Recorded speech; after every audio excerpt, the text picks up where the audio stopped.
No, Bismillah. Yeah, I want to apologize for the interruption. We'll have some technical difficulty here.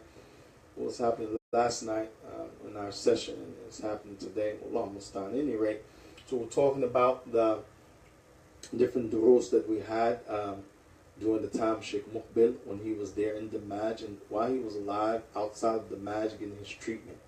So during the time when the Sheikh Muqbil was alive, again, we said that he would have different people fill in for him, but the one that would teach for him the most was Sheikh Yahya. And he said, one particular time, he mentioned that Sheikh Yahya, huwa anfa, minni, he gives more benefit than I do, And this is out of the humbleness of the Sheikh, It doesn't mean that he wasn't the Imam, doesn't mean that he didn't have the most knowledge, but different people's style. Sometimes your students, they come up the ladder, they become like you, equal to you, surpass you. This is one of the things. Look, Imam Muqbil was a student of Sheikh Al-Albani. He was a student of Hamoud Tawajiri. He was a student of Abdul Muhsin, Sheikh Abdul Muhsin. He was a student of many people. And look, he became the Imam of Yemen. Became the Imam of Yemen. SubhanAllah.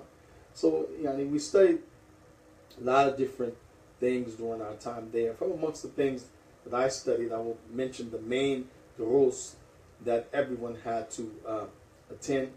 The Tafsir Ibn Kathir. We will study that after Salat al-Dhuhr, and it would rotate. One day, Tafsir Ibn Kathir al-Dhuhr, then the next day, Jam al-Sahih, and Malaysa fi Sahihain, that Sheikh Muqbil took 20 years to write. All of the hadith that fits the criterion of Bukhari and Muslim that are from the other books like Ibn Majah, Sunan Abi Dawood, Musnad of Imam Ahmad, and all of these other books that the scholars collected the Sunnah in. Then the Sheikh went and gathered those hadith that fit the same criterion as Bukhari and Muslim, and he put it in what's called Musnad. Musnad means by the name of the narrator. The name of the narrator. So all of the hadith that he collected and found by Aisha that fit that category, put under Aisha. All of them he found by Abu Bakr, he would put under Abu Bakr, and like this. Then he had Jam al-Sahih. Jam al-Sahih was an idea that the Sheikh he had for easier studying and better results for the common folk, because the Musnad, you have to know like something about the science of hadith and all of these technical things to really appreciate and benefit and use the Musnad, in fact. But for the common folk, if he knew Arabic, he can go and look up Kitab al-Tahara, the book of purification. He can go to Bab Ma Ja'a fi Wudu, what comes with making wudu, and that's easier. So the Sheikh went back, took the Musnad Sahih, mimma laysa fi Sahihain, and turned it to Jama', which means it was based on Abwab al-Fiqhiyya. And they had the different chapters, like the books normally, when you want to go and find out what to do and how to do it in the religion. So we would study that on alternate days after Dhuhr. One day, Tafsir Ibn Kathir, the next day, Jam' al-Sahih. And the Shaykh had a thing that the one who writes a book and he teaches his own book, he becomes strong, in that book because he wrote it. And so when the Shaykh was doing that until he got sick, then the people that filled in for him continued that lesson. After Salat al-Asr, every day, without fail, would be Fath al-Bari, which is the explanation of Bukhari by Imam Hajar ibn Asqalani, where Sheikh Muqbil said about him, because he had some views and opinions in the names and attributes of Allah, like the Asha'ir, doesn't take him from being from Ahlul Sunnah. And Sheikh Muqbil mentioned this many times because some people deem Imam al-Nawawi, Imam Hajar ibn Asqalani, they deemed Imam Amir al-San'ani, they did Imam al-Shawkani, which the latter two were from Yemen during the time of Sheikh Muhammad al-Wahhab, and the other Imam al-Nawawi and Imam al-Nawawi and Ibn Hajar, they're from different era But the point is that people threw them out of Sunnah. I will cast them out of being from our Imams of the Sunnah. So even though Ibn Hajar had some mistakes in how he interpreted some of the actions and some of the descriptions of Allah, still he's from our Imams. He's not to be considered innovative. And this is a side point that Sheikh used to make, Sheikh al-Muqbil rahimahullah ta'ala. So we'll study from that after Salat al-Asr every day, hatta yawm al-Eid, even the day of Eid. Hatta yawm al-Eid. We had no break, 7 days a week, and this, the Sheikh would continue, Sheikh Yahya, upon the way of Sheikh Muqbil, you have to memorize the hadith for that day. So let's say we have a hadith today, the Sheikh, he explains, he reads, then it's for us to memorize that hadith, and we'll come back tomorrow, he would tell us to stand, read that hadith, and then he would take the next hadith, explain it, and then we'll have to memorize that to read the next thing like this. And you will find like the thousands of students in the masjid, he will tell them, to stand up. Sometimes he will call you by country. He will say, and the American, all the Americans. So all the Americans stand up and they're reading the hadith, and you hear like some people louder than others, and some people, they saying it in this way and that way, and then everybody will sit down when he's finished. Then he might say, and the Jazairian, the people from Jazair, Algeria, they will stand up. Then other times the Sheikh, he will mention by rows, like this, this row, that row, and you will memorize the hadith. Likewise, Bain al-Maghrib al-Isha, we said again, the explanation of Sahih Muslim by Imam al-Nawawi, so much benefit, from studying the likes of these books. And if there was some debate or some issue that came up from that Imam, we would deal with it. We will know the history and like this, and then that Sheikh would give his statement on top of someone else's statement about that position or so forth. And, no one was compelled, as we mentioned in Muqbil night, Sheikh, he said he hated the issue of taqleed. He said early as a student, Sheikh Muqbil, he said that I was not with and I hated the issue of just following somebody. So we were taught early on, you follow the dalil. You follow whether it's a clear-cut dalil or a dalil that could be something that you see it this way or that way, because dalil is of two types. So say dalil, you have qat'i, something that's clear-cut, we say black and white. Or you have dalil al-dhanni, something that you could see it to be this way, that same information somebody else can look at it and see it to be another way. And this is a mercy from Allah that you have different types of evidence so that people will not be blind followers. And so this was the main dars after Maghrib, Sahih Muslim, and we also finished the Mustadrik, the Sheikh Muqbil, the commentary to the Mustadrik of Imam Hakim. Then we finished also, when we finished Mustadrik, we will take another book, because the Sahih Muslim, explanation Sahih Muslim, and the explanation of Sahih Bukhari, they never left. If we completed them, if you stayed for 5 years, you could complete both Bukhari and Muslim, because we're doing it every day. So every day for 5 years, you will finish from front to back. And you just keep repeating that dars, because those are primary books for the Ummah. But the other books, like when we finished Mustadrak Imam Hakim, we didn't do that over. He will pick another book to do. So we'll do like 2 books, sometimes 3 books a night. At the night class, 2 or 3 books, because the time was longer. We will do some question and answer and refutation on this and that, clarification, and then get back to the book at hand. And then the Sheikh would ask different people in the audience, and they would debate stuff back and forth, and he would get back to the book at hand. So if you missed anything, don't miss the night dars. That was like prime time. Anything was liable to go down at nighttime. Yeah, you didn't want to miss that. So from amongst the books we studied also, from the main dars after the Mustadrik, we took Sunan Bayhaqi, the Sugra, which is 2 volumes. We did that one after the Mustadrik. Yeah, mashallah, tabarakallah. And we also did Kitab Udda, Umdat al-Fiqh, which is a Hanbali by Ibn Qudam al-Maqdisi. And we took the explanation of Imam Sheikh Uthaymeen. Then Sheikh Yahya gave explanation on top of what Uthaymeen said. Famous book, Umtat al-Fiqh, by Imam Ibn Qudama. And wallahi, the night dars was, mashallah, tabarakallah, so much benefit. And I remember one of the nights when the dars, those were the best days of our life, Allah, seeking Allah Musta'an.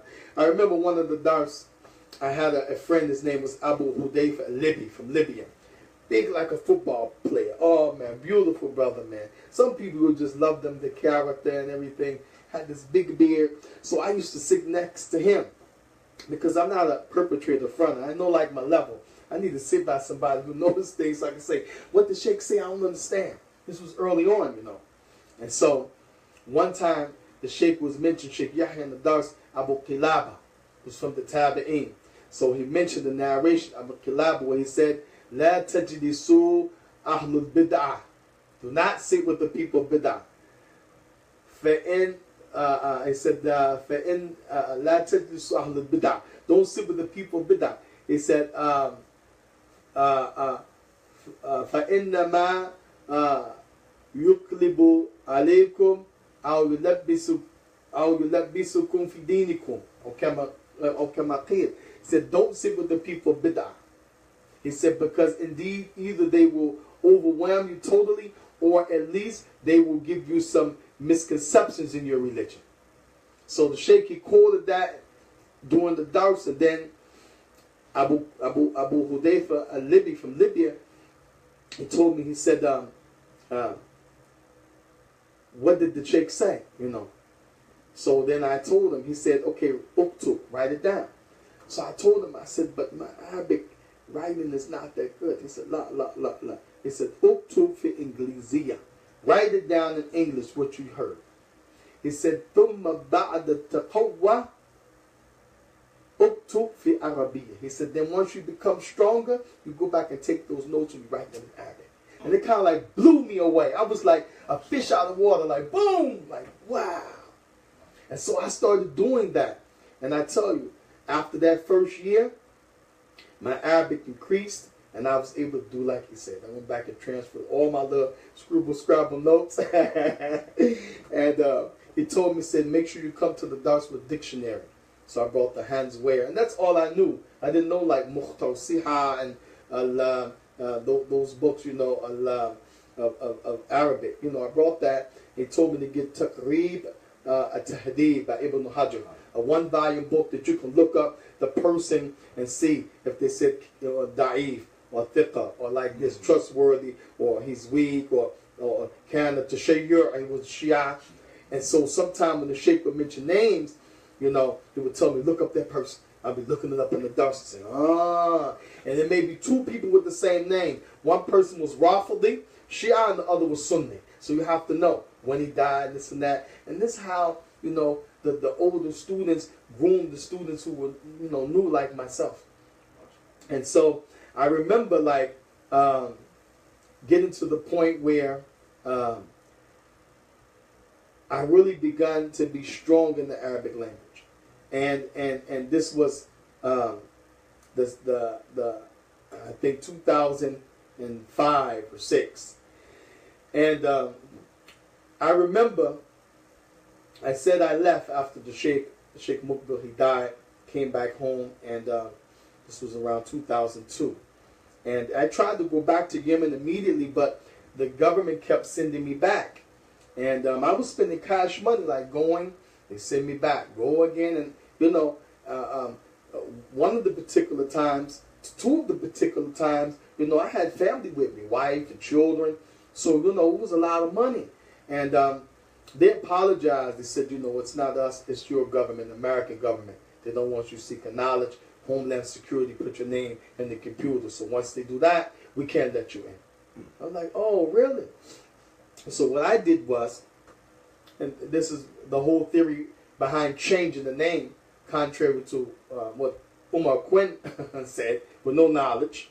This is why I changed, one of the reasons changing the name from Saud changing, like this to get back in Yemen, because of course our people know who you are. America always knows. You change your name 1,000,000 times. They have a track record.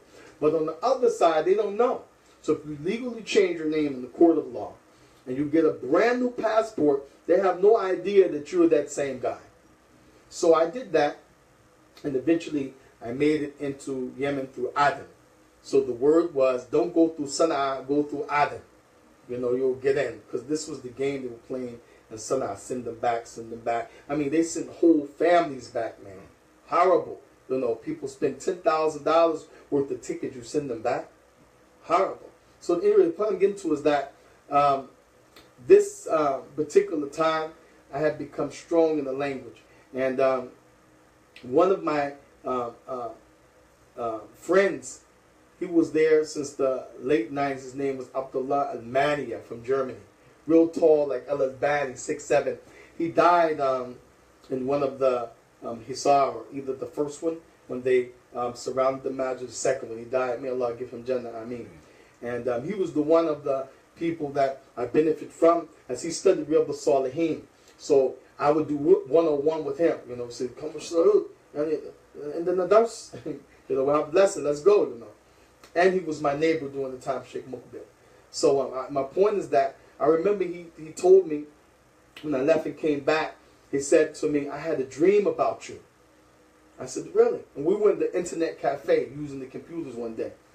And I was planning to go to Sana'a for something. People thought I was going to leave, come back to America, because I was having problems with my eyes then. I said, no, I'm just going to Sana'a to go to the doctor. So he said, I had a dream about you. He said, when you left, you went back to America and then you came back. He said, I had a dream. He said, in the dream, I went to see Sheikh Yahya. He said, I went to see Sheikh Yahya in the dream. He said, so after I left the Sheikh, he said, in my dream, I seen you in passing going home. He said, so you stopped me and you said, where did you go? Where are you coming from? And he said that he told me, I just come from the Sheikh. So I said to him, and what did you do with the Sheikh? He said, the Sheikh, he gave me some milk to drink. He said, so I said to him, go back and tell the Sheikh, I want some of that milk to drink too. So he said he went back, and it's all in the dream, and told the Sheikh, he said, Sheikh, I was going, and I seen Saud al-Amariki. He asked me to ask you, can he have some milk too? He said, and Sheikh Yahya told him in the dream, not yet. La ba, not yet. He said, later. He said, so when he awakened from the dream in real life, he went to the Sheikh. He said, Sheikh, I had this dream that I was with you. You gave me milk. Then I seen Saud in the tariq, and on the way home. And he said, what did you do? He said, I told him I was with you. You gave me milk. He said, go back and ask you to give him some milk too. He said, Sheikh Yahya told him, he said, the milk represented ilm. The milk is a similitude of knowledge. So him taking some milk from the Sheikh was that he inherited some knowledge from the Sheikh. And he said that he's going to give me some, but not yet. Meaning, when I came back the last time, when I stayed from 2005 to 8, that's when I really began to get the knowledge. SubhanAllah. And so, one of my benefits from that is that we'll talk about some of the classes. Again, we said the Tafsir ibn Kathir. Alhamdulillah, we studied that in detail, the chain, difference of opinions, mistakes, those different issues that you can see in Ibn Kathir from a scholastic level. We also studied the Sahih al-Bukhari with the explanation of Imam Ibn Hajar, and most of it, we memorized, alhamdulillah. Some people completed it. Me, myself, didn't memorize all of it, but a great deal of it stuck with me, alhamdulillah. I remember most of the notes and so forth like that. Sahih Muslim, the same thing, Sharh Imam Muslim by Imam An-Nawawi. Most of that, in my going and coming back, we may be at one point. When I came back, they were at another point. And so if you stay, 3, 4, 5 years, you complete most of it, if not all of it. We mentioned Sunan al-Sughra, Imam al-Bayhaqi, Naam, the Mustadrak of Imam Hakim, Naam, various books of Aqidah and so forth, in between the night lessons, alhamdulillah, as it relates to your independent dars. And the independent dars mean every Friday night they call out the durus. What lessons are going to open starting tomorrow? What time? What part of the masjid? If it's under the tree, because some lessons were outside under the tree. You couldn't get everything in the masjid. Some were on the top floor of the masjid. You go up the steps and you're on the roof level. And some of them were out in the wadi, in the valley, under trees. I mean, you had to get it in wherever you could find the spot, you know. So you would listen. They would call out maybe like 20 or 30 lessons a week. At one point, it became 60 lessons a week. And you listen like a college roster. You go and look, and you might have 5 people teaching Usul al-Thalatha. You pick which time, which teacher, and you take it. And you could take that book 4 or 5 times to become real strong. That was the benefit of the match. People say, well, they're just talking about people and warning against people and making people kufar. And hashadallah. And this is a great lie. I mean, we were really busy with knowledge. And, you know, as Sheikh Mukbil said, one of the main things he commanded students, don't be warning against people. He said, not to be making rudud on the hizbis. Busy yourself with ilm. He said, that's for the mubarizeen, those people of ilm, when they have the proper time and the reason. But us, the new student, be busy with knowledge. And from the first of, he said the Quran. Which we're going to go back to that. Memorizing the Quran was emphasizing the match. Me, myself, I don't like to talk about it because it's not for show, but I memorized most of the Quran. Almost all of it. But, you know, you have to go back and have itqan, nail it down strong, you know. So for that reason, I don't say that I'm hafid because, you know, I don't have it strong. But, you know, really we covered the Quran and memorized, you know, all of the Quran in the match. Many people memorized it and they became real strong with it. You know, I'm not one of those people that became real strong, but, you know, we memorized the Quran. The Sheikh emphasized that.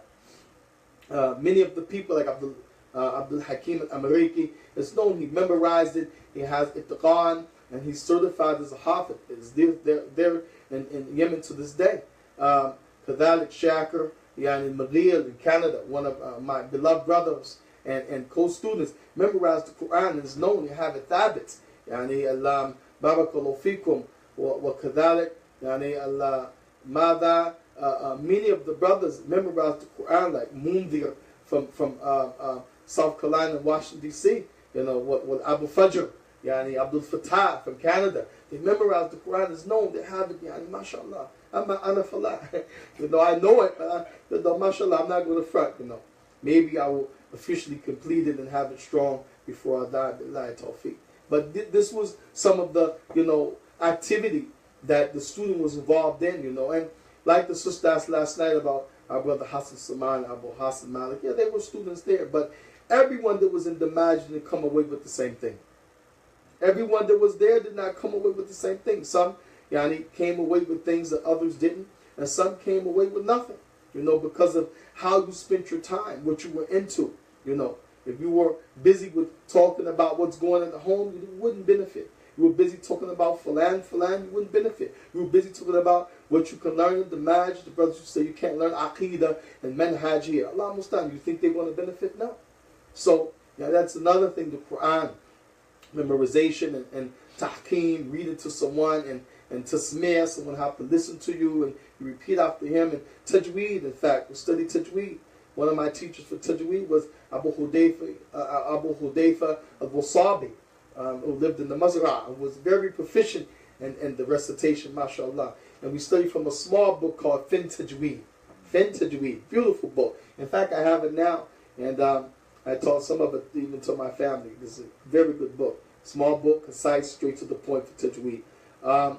People also, some of the things that we studied and emphasized from those side lessons, when you hear the lessons called out and you choose. I had the privilege to study all of the books, most of the books I should say, in Muhammad Abdul Wahab, from Usul al-Thalatha. And one of the lessons and times that I studied that was with Abu Muhammad al-Urdi, Abu Muhammad al-Urdi from Jordan. And he was a long time student there in the Maj, under the tree. Was studying in the morning with him at 8 o'clock. Also, I studied that book with Fahad al-Adani under the tree after Asr. I also studied it with Abu Khitab Muhammad is his name, Abi Khitab al-Libi, from Libya, where he had the Silsila to Aqidah, where we studied Usul al-Thalatha, then we studied Wajibat, then we studied Luma I'tiqad, then we studied the Aqidah Wasatiyah. He chose the explanation by Sheikh Fawzan because he said it's easy and it's more concise than Sheikh Uthaymeen, although I had a privilege to study both of them in the match. Abu Khattabi taught the explanation of Sheikh Fawzan, al-Wasatiyah. And Anwar Smith from Jersey City, he was my contemporary in that class. Also, we studied Kitab al-Tawheed, the Metin, and Abi Khattab gave his own explanation, mashallah, tabarakallah, in the morning time, 8 o'clock, now outside the place where the people ate the breakfast, under the shed. Also, we studied Taysir Aziz, Sharh Kitab al-Tawheed, by the great-grandson of Muhammad al-Wahhab. Most people don't study that one.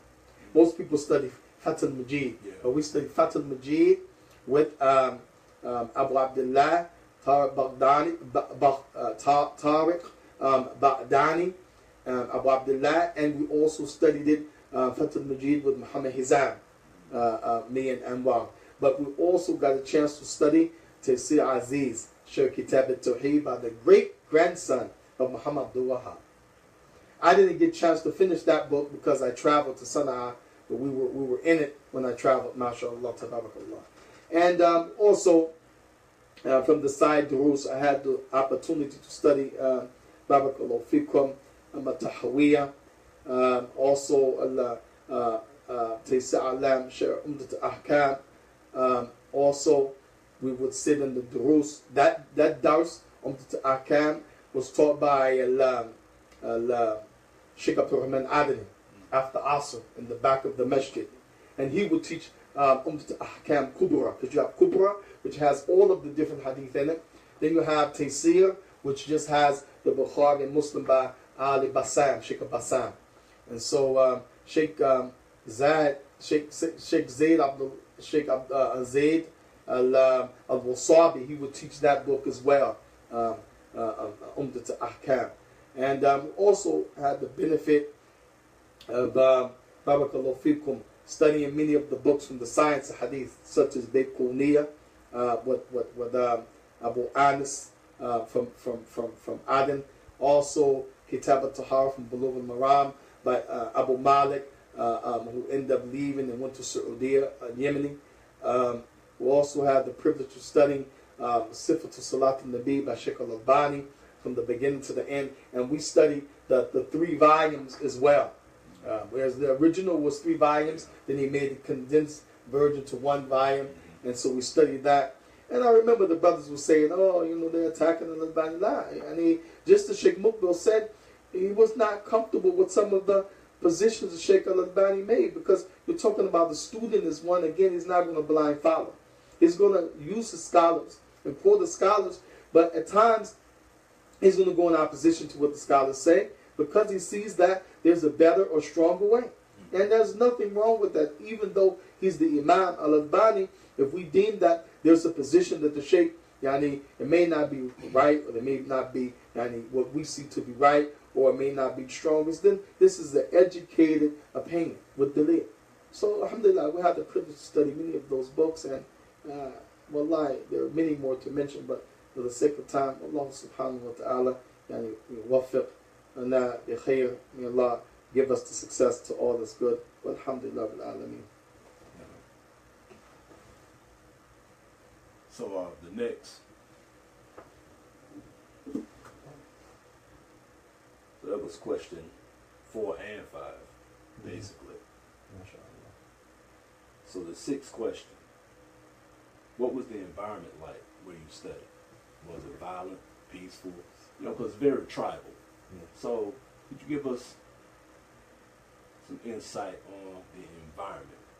Like many of us who weren't there, we know about the issues with the Houthis, so we know about that, but were there other issues? Because sometimes environment, what goes on in the environment can also play a role in a person's future, whether before Islam or while studying. So could you give us some insight?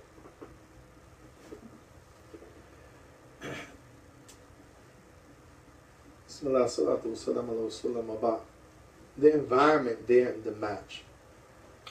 One of the things I will say is that the environment, it was very much different than what we're used to on a daily basis, day-to-day living here in America.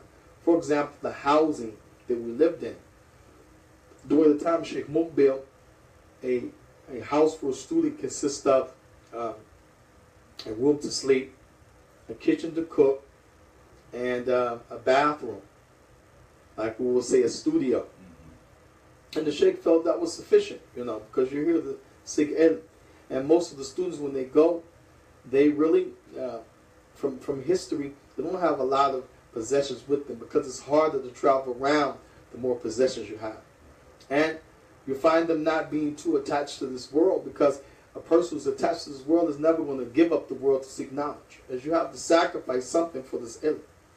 So that was in the early days. But then, as time went on, and the people started to come, as they increased tremendously after the death of the Sheikh.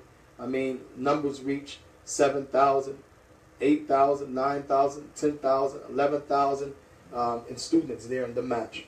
And so, so the point is that the living situation itself was very different. And you had houses made out of brick, but as opposed to cement brick, cinder blocks, or the red brick housing we know, or cobblestone, the house was made out of mud brick. You take a cylinder, you pour your mixture that's mostly mud based, and you let it dry, and then you have this big brick made out of mud, and that's how they made the houses. And so that was a challenge, but as Westerners, we would put nice tile on the floor, nice carpet. We're not going to leave the house just looking like a cave, no paint. We will paint, put this white stuff, on the wall, and like a primer, at least, some color, if not put on top of that paint, and you make it the best that you can make it. So that was that environment, and we didn't have heat, because you really can't put a heating system in a house like that. And even the houses that are cement, they're not made like our houses. We have like a wood frame, then you put sheetrock, the pipes are behind the wall, the electric's behind the wall. No, their houses are cement, so everything is on the outside of the wall. Your pipes, your electrical wiring, you actually see it. And so that means that they don't have like ducts and vents for heating and cooling. So the most you can do in an environment like that is to have some type of space heater or maybe a fan. But there's no air conditioning and there's no real heating system. So in the wintertime, what many people would do is use what's called tannoor. Tannoor is a round oven that you make your pita bread. You slap it on the sides, and then it bakes, and then when it's ready, you just take the steel stick and knock it down and pick it up. You also have a rack that you put in the bottom of this, because it's a round cylinder, where you can put a chicken that's in the pan, fish that's in the pan, a pie, like a rack we have in our ovens. Well, they had a stand to serve the purpose of a rack. You can cook dishes in that oven, but primarily the tannoor was for making pita bread. So if you had that, which ran off of natural gas, propane tank style gas, you can fire that up to knock the chill off and then cut it off. But you wouldn't sleep with that on all night, because if the gas line severed or had a hole or something, now you will have gas leaking, and this could actually cause a destructible explosion. And many people have died because they thought they had the tannoor gas off. It wasn't. It was seeping. And when they went to fire it up the next day to make something, boom! I remember a lady lost her children like that. She got hurt very bad, and the father was on a trip to come back to find out he lost his children. His wife very badly injured. The roof was blown off the house because it served like an explosion. So this was that environment, housing-wise. Water, alhamdulillah, at one point in Damaj, you will have to get your water and fill up containers, 20 liters, 30 liters. and you would have to fill up multiple ones, and you will push it in a wheelbarrow from the well back to your house. But over the years, people learned how to run piping to the main system so that you could have running water in your house, which was a great ni'mah, and took a lot of time off the student from going to lug water. You would have to get water maybe 2-3 times a day, because the water's for bathroom, for cooking, for washing clothes. Imagine, subhanAllah. So that was a very serious task. Now, Tabaraka wa Ta'ala mentioned that يَخْرُجُ مِنْهُ الْمَاءُ, talking about mountains, the water comes from mountains. We don't know what it's like in America, but I witnessed in Damaj them having a pipe. I don't know how they got the pipe, the big pipe inside the mountain with a motor to pull the water from the mountain. I witnessed we drank the water from the mountain.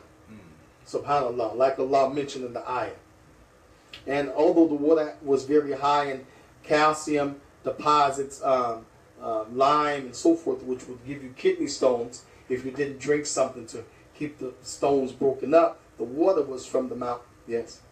So that was that environment.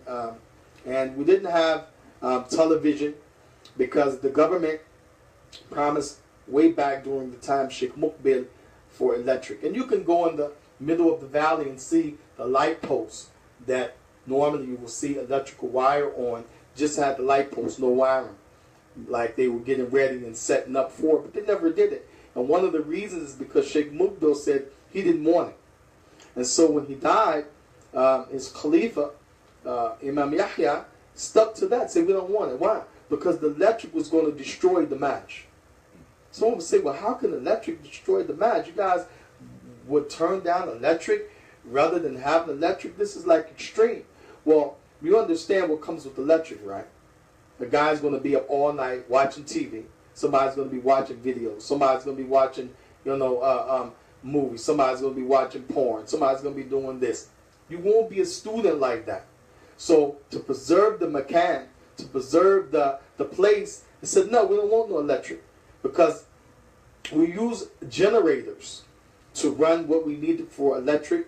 And then when we were finished with the lessons, women were finished cooking and washing clothes. By 9:30, all lights out. That means the generator was cut off. So now you had to use a candle, a flashlight.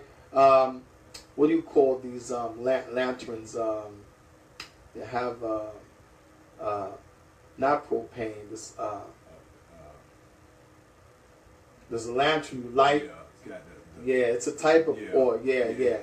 Has a wick in it. Yeah, it has a wick. Yeah. You have this type of lamp. Kerosene. No, not kerosene. It's similar to kerosene. Similar to kerosene, yeah. You have that. Some people have the lamps that you plug in. As long as electric is on, that light will charge. When the electric goes off, the light comes on automatic, like an emergency exit light. So they have lights like that they sell. And you charge it in the daytime. Then the nighttime, you have a light that's battery charged. And so this was the life. And, mashallah, tabarakallah, when you got tired of reading with that candle, got tired of, your batteries running down low from your flashlight, khalas, you went to bed. Or you stood up and made qiyam al-layl, but you couldn't waste your time in the dark, you see. So this was part of the environment as well. Very quiet. And you will hear the dogs. I don't know where dogs come from, but wallah, you see that when it become quiet in the middle of the night, you hear packs of dogs, chasing one another. And the kids would throw rocks at the dog, tell them, la yajuz, this is the creation of Allah, it's a la, kill it. No, it's a dog. But still, you give the kids a rough, throwing rocks. They had my boy throwing rocks, you know what I'm saying? He was American, throwing rocks at the dog. But it was that type of environment. And I remember one time, there was a hyena. Hyena, they said, is a cross between a canine dog and a wolf. So you have a fox, a wolf, hyena. So the hyena, what they do, they come out of the mountains and they go and eat out of the people's pasture, the crops. And if they can catch a sheep or a goat, they would attack it. So one particular night, the hyena came over the mountain, because you have to imagine it was a place surrounded by mountains. Like, imagine these are mountains, and inside the mountains is the valley. So something could come up and over the mountain into the match. Just like you go over a wall and you scale the wall and you're inside the fortress. You go over the wall and you're on the outside. When you scale the mountain, you're in the match. So the hyena came from over the mountain, and he was in this guy's pasture. So the guy took his SK machine gun and lit into him. Pop, pop, pop. So the next day, this was big talk. Did you hear the hyena got shot last night? Because it was late, but a few people were out walking, maybe going to the store before they closed, and so they witnessed it. And so I remember I was at Ibrahim Somali's house, one of the brothers from the UK. We were sitting having breakfast, me and my son, eating Somalian pancakes, drinking tea with milk. And someone rushed in and said, the Tulab, they're going over the mountain to get the hyena, And so I thought, like, a hyena? Man, this is like, some, thing on the cartoons, a hyena? I said, yeah. So we went, and we had to climb the mountain, go up and go over the mountain, because the hyena went back to where it came from, which means we had to go up the mountain and come down on the other side. So when we got there, the hyena was laying on the side. And he survived that night, made it up the mountain, became weak and fell, and he was there the next day laying, not dead. So they were trying to slaughter him before he died, because slaughtering him before he died meant you could eat the meat, right? If he died, you couldn't eat it, because Allah said, "Hurimat alaykum maytatan."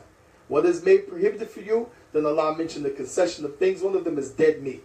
So if you find an animal dead, you can't eat it. But if he's alive and he's from those things that's halal, you can slaughter him, you can eat it. Yeah. So Prophet Sallam, and we'll get to that, the people went over the mountain, and they were arguing on whose knife we're going to use before he dies and slaughter. So one guy took his knife, did like this, it was nothing. Another took his knife, they were like butter knives. So then a truck came, and the guy's like, yeah, what you doing? What y'all up to? And so the guy jumped out, pulled out his knife. He said, move, you young bucks, you young whippersnappers. Said that to them in Arabic. And took that knife, said, Bismillah, hit that thing, and he was dead. Stuff started squishing out. And so the Prophet ﷺ prohibited that you eat dog. Prohibited that you eat fox and wolf. But there's an authentic hadith, and there's a book I remember I had called, it's called Fatawa Rasulullah. All of the questions and answers that they can gather that the Prophet was asked, and this one was in there. He made it permissible to eat the hyena. Only the hyena. Wow.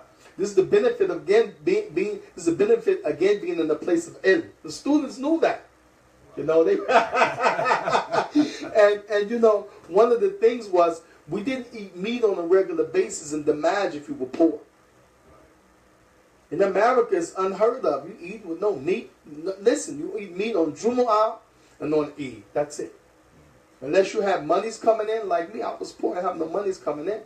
I took my money to Tawakkal Allah, and Allah is the provider. But some people have businesses back home, so they had steady cash flow. So they eat meat whenever. But the Tulab that's poor, they don't. So this is why those guys rushed to get the hyena. Because a lot of them were the single brothers, and they weren't eating meat every day, so it's meat. So he took the hyena after they, squeezed the blood out of them, let it drain. They threw them on their backs, in a single file, and walked them back up the mountain and over.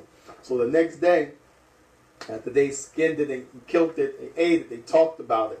And they said, you want some? I said, nah, I'm good. That thing might be halal, but I'm Maori don't have that. I don't want it. And so my friend Ibrahim, a Somali, they gave him the hair from it, and he made it a rug. He tanned it, and he gave me that as a present, the tan from the hyena. Lovely style.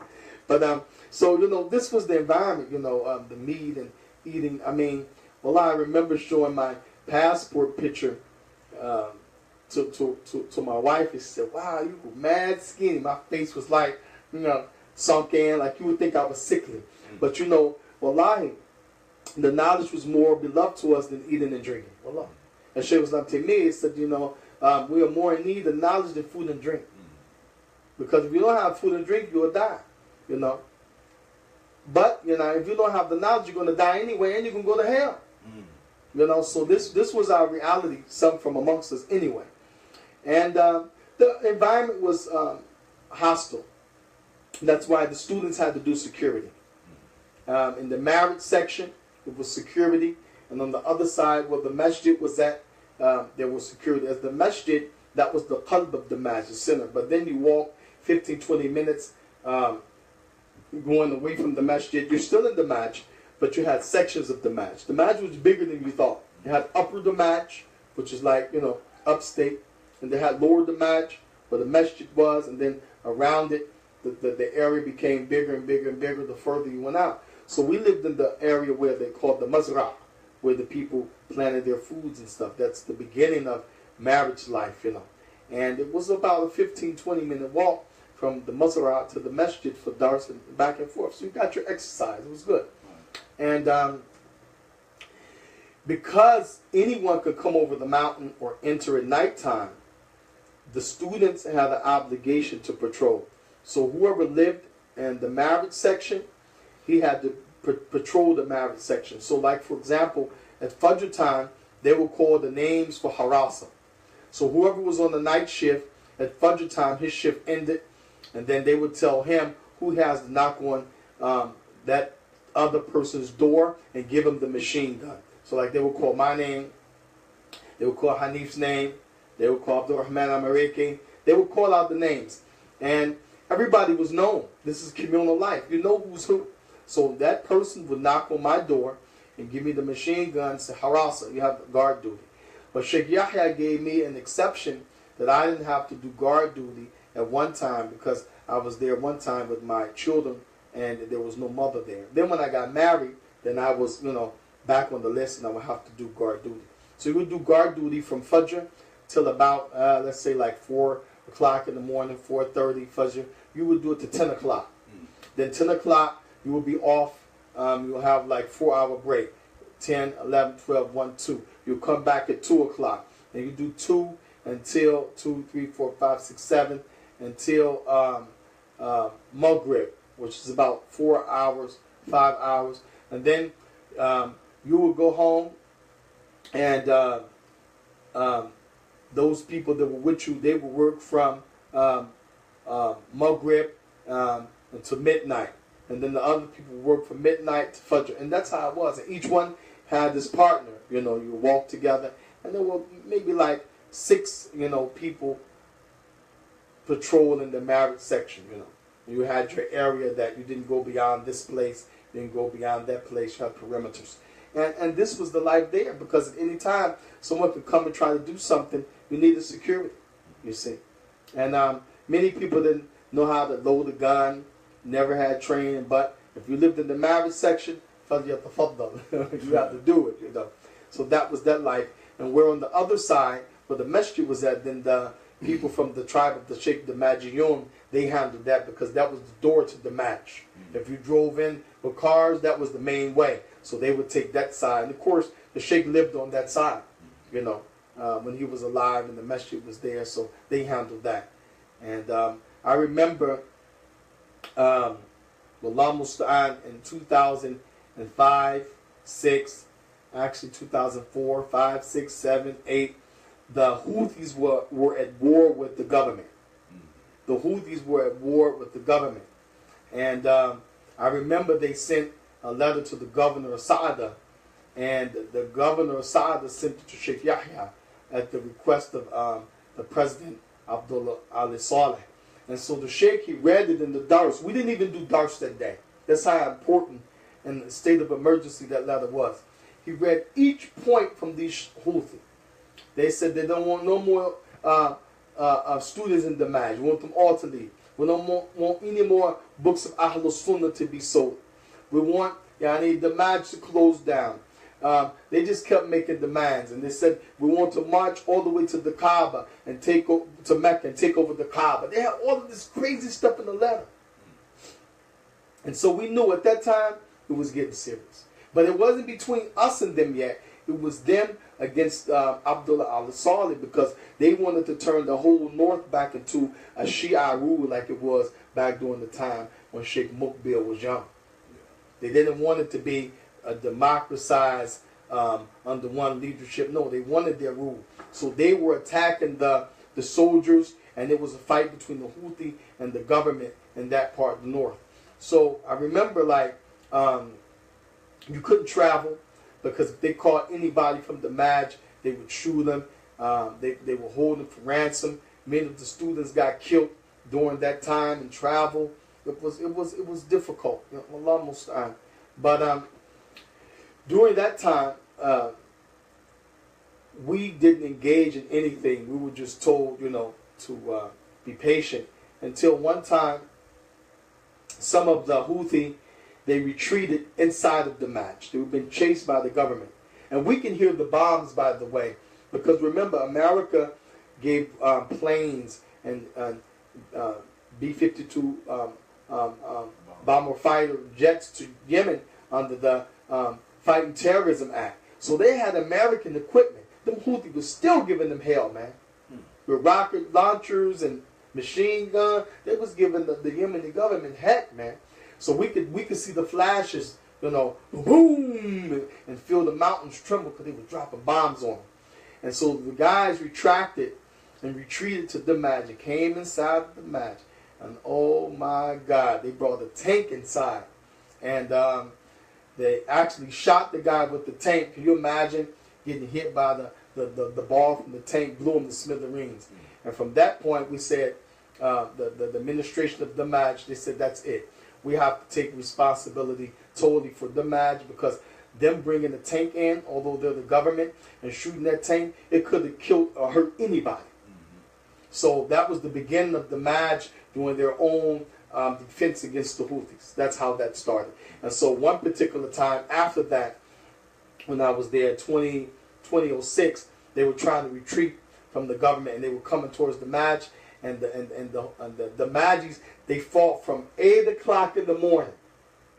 8 o'clock in the morning till Asr. All you heard was boom, boom, and they held them off. They held their grounds, mashallah. They held them off. They wouldn't let them come in. But they was trying, because they was fleeing from the government. And nobody got hurt from our side, alhamdulillah. And that was the first engagement between the Maj and the Houthis. After I left, 2009, they attacked some of the students, killed some of the people there. A good friend of mine by the name of Qayyim of Francie. Qayyim was a beautiful brother from France, dark-skinned French brother. You know, him and Abdurrahman al-Jazairi, who was from France, but he was Algerian. They wrote letters to their family and said, you know, their wasiyah, and that we're going to fight. Because the Houthis, you know, during that time, they had started to try to advance towards the Maj out of hostilities. And so they were told by Sheikh Yahya, don't go. Don't take no fight to them. Let the government handle them. But they were persistent that we have to protect the Maj from the backside. Because the Majis had it from the front side, but the backside where the married student lived that I told you about, that was still vulnerable. They could come over the mountain like the hyena did and wipe us out. So the students formed an allegiance against Sheikh Yahya's approval. They disobeyed the Imam. But, Allah Musta'an, they went and they took the fight to the Houthi. And Qayyim Francie and Abdurrahman al-Jazairi, they killed one of the main leaders of the Houthi. But Qayyim got killed, and Abdurrahman got wounded very, very, very bad. And so from that incident, the Yemeni government gave Abdurrahman al-Jazairi Yemeni citizenship as an honor for his bravery, and they took that main guy down that the government themselves couldn't even catch. Yeah. And I had went to Sana'a at that time, and I got the call. They were fighting, and Qayyim Francie got killed, and I thought, like, wow, I wish I was there to fight, you know. And that was the beginning of the Maj being involved with the Houthi until it evolved to what happened in 2011 and 2012, 13, like this, or 2012 and 20, the next year, 13, 14, that we know to be the Hisar, the blockade of the Maj. Wallah Musta'an. So this was the environment. And, you know, to wind down, Some people came and stayed a total day and said, man, I can't take it. It's too rough. One guy came today, he was going tomorrow. I said, where'd so-and-so go? I said, man, he went back to Sunday. He said, man, it's too rough, man. And, you know, many of the students were lying, you know, left because it was difficult, you know, left because it was difficulty. And you know, you know, somebody asked me about Abu Hassan Malik, and I mentioned this before, you know, and maybe, you know, out of shame, you know, he said he left because his daughter got real sick and almost died. And she did get very sick, one of his daughters during that time. But remember, people had babies there that died, and they never left. Haya, Hafidahullah, and Abu Burhan, Abdul Hakim, they lost the baby there. Can you imagine losing the baby there? But they were patient. You know, one of the best families there in Damaj, may Allah bless them. And Allah gave them many children after that. They didn't leave Talib al-Ilm. Abu Isa, Hakim from Flint, Michigan, mashallah tabarakallah, who finished the Quran, strong in Nahu, strong in Hadith. Didn't talk about these students. And he lost his son Isa there, you know, fever and meningitis and stuff like this. But he didn't leave, you know. So the environment was rough, you know.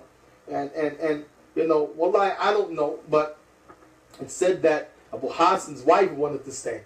Malik's wife wanted to stay and benefit. But, you know, after almost losing your kid, and it was rough, you know, he said, man, I can't take it, you know, I got to leave, you know. It's a rough environment, you know. So, you know, alhamdulillah, ala kulli hal, but if you could make it in Yemen, they said you could make it anywhere. You know, you could make it anywhere. And we have women, man, that they were troopers, you know, like we just mentioned Abu Hassan's wife. She wanted to stay, man. Many sisters, they didn't care about, you know, lack of going to the dentist and lack of nutrition. They wanted the ilm. Yeah, they wanted the ilm, you know, mashallah. Many women made the hijrah. As Salam, you know, didn't tell you to travel without a mahram, but, you know, we understand for hijrah, many said you can't. So many made hijrah to Damaj, and wallahi, they had planned to live and die there and seek ilm, you know. They loved the ilm. And we ask Allah subhanahu wa ta'ala to bless all of them, to give them a reward for their sacrifice and their striving, and to make them a benefit for the people wherever they may be. And we ask Allah subhanahu wa ta'ala to forgive us for our shortcomings. We had difficult times there, times of fitna. I remember when the fitna of Sheik Abdurrahman Adani and Sheikh Yahya, ooh, boy, that was a time of fitna. Almost big fitna. And you know, people take sides. I was there during the time of fitna of Abi Hassan al-Ma'rabi, Allahu musta'an. Fitna of Salih al-Bakari, many people know about him. Fitna of Falih al-Harabi, you know, that fitna. It reached the match. We had to deal with Falih, you know. So many different, you know, things, you know, over the years, you know. And the only thing we can say is, you know, may Allah tabarak wa ta'ala accept from us our efforts, write us down as those people from the legacy of the match, as there is no more the match for us, wallahu musta'an. And I ask Allah subhanahu wa ta'ala to give us sincerity and to make us from those who hold to the haqq with our actions, our statements, that which we have learned.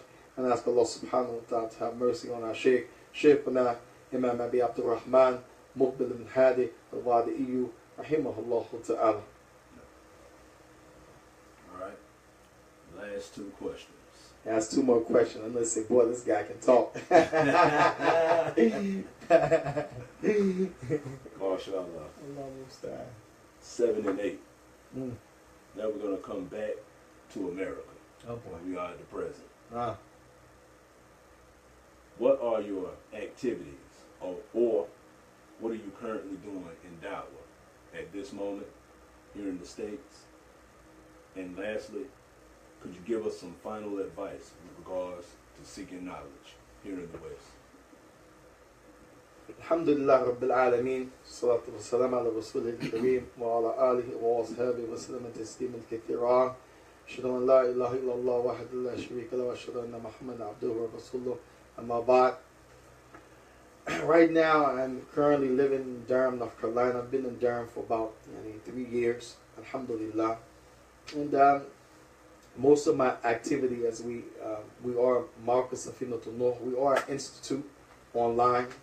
I do have personal, private students, and we don't have a physical location because, you know, finding a building adequate with parking and all of these things, having a stable support system is a challenge. You know, you don't just go erect something and don't know how you're going to maintain, what are you going to do. You